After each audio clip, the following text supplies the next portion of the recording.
Money's greatest intrinsic value, and this can't be overstated, is its ability to give you control over time. This great quote is taken from the book Psychology of Money, written by Morgan Housel, published in 2020. Hello everyone. In this video, we will share our review and our favorite lessons that we have learned from this excellent book. We would like to thank IPMI International Business School and special thanks to Corporate Finance class that has powered us in this review. Now, let me bring some background why we choose Psychology of Money become a book to be reviewed. While our personal finances play a huge role in our lives, but people nowadays rarely discuss about it and educated themselves on this topic. For these reasons, many presumptions and false ideas about money have emerged over the years.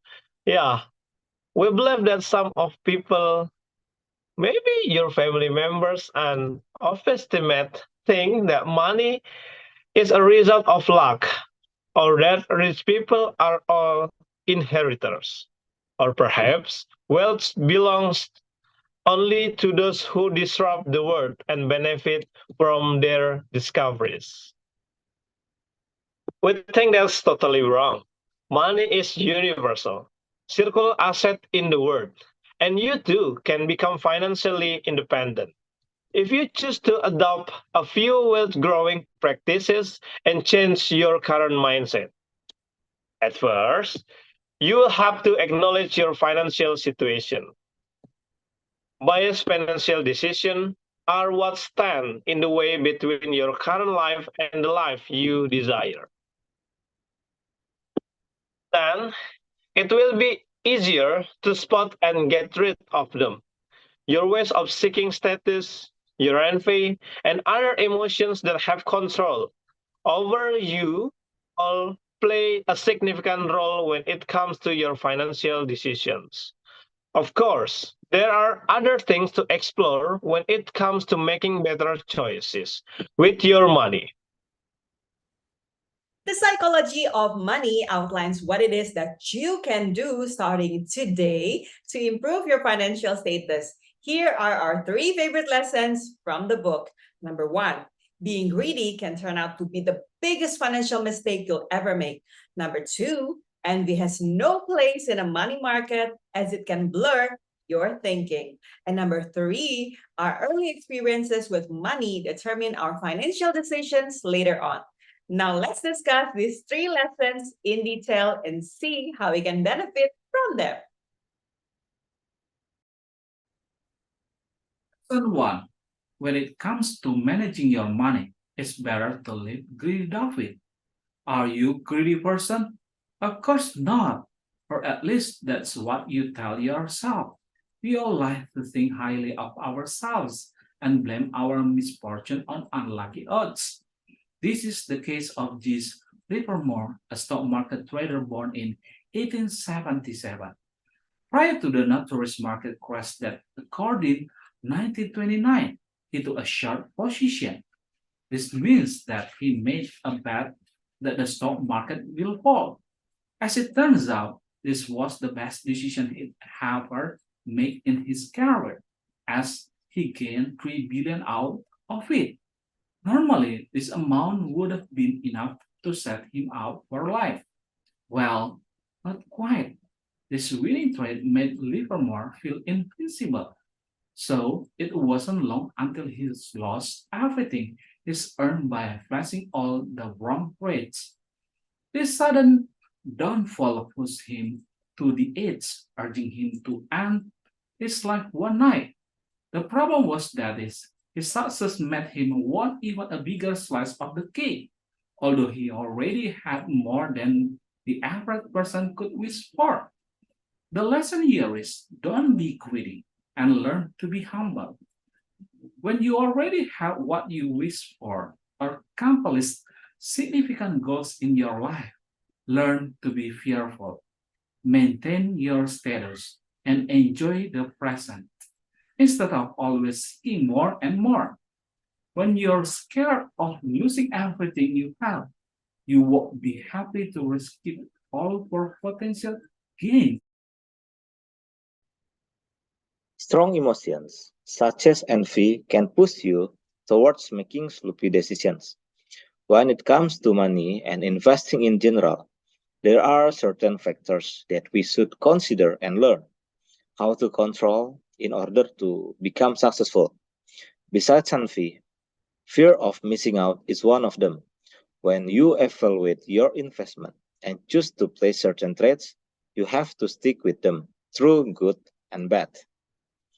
Therefore, the emotional factor is one of the most important things you can work on if you want to become financially independent. Always remember that your journey will be different from any other person you know or heard of. So there's no need to compare yourself to them or be jealous of anyone's greater assets. Just take the example of Raja Gupta, the former CEO of McKinsey.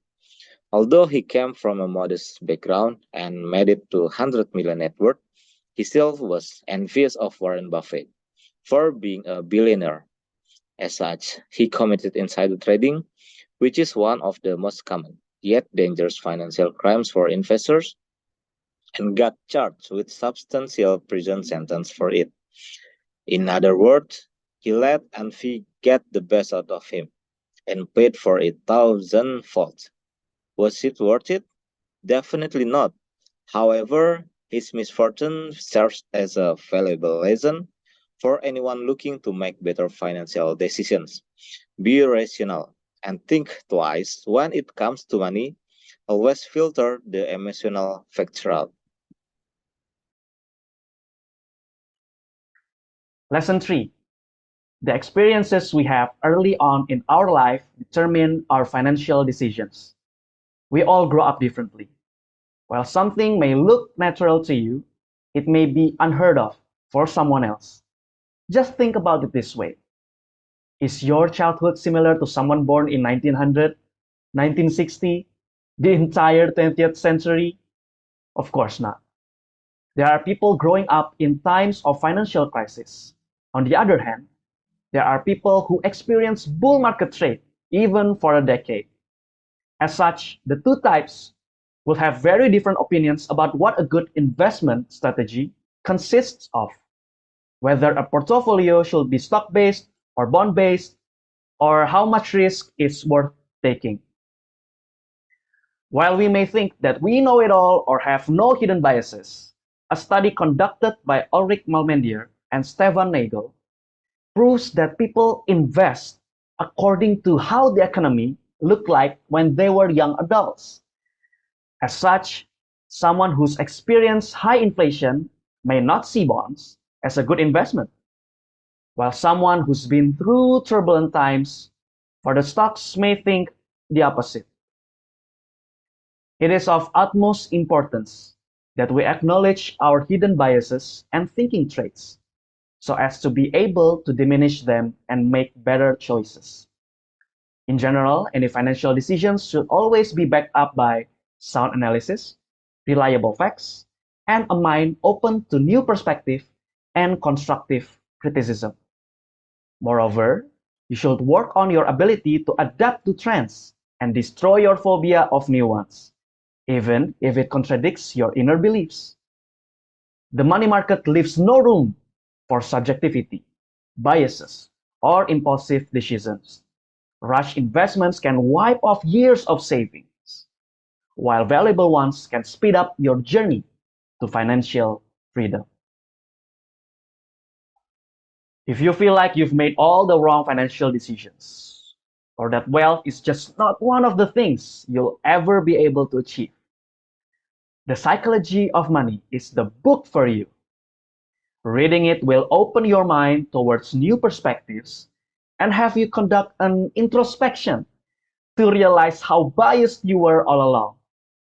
While this book may not comfort you, it will surely give you a series of areas that you can improve to see instant changes in your financial life.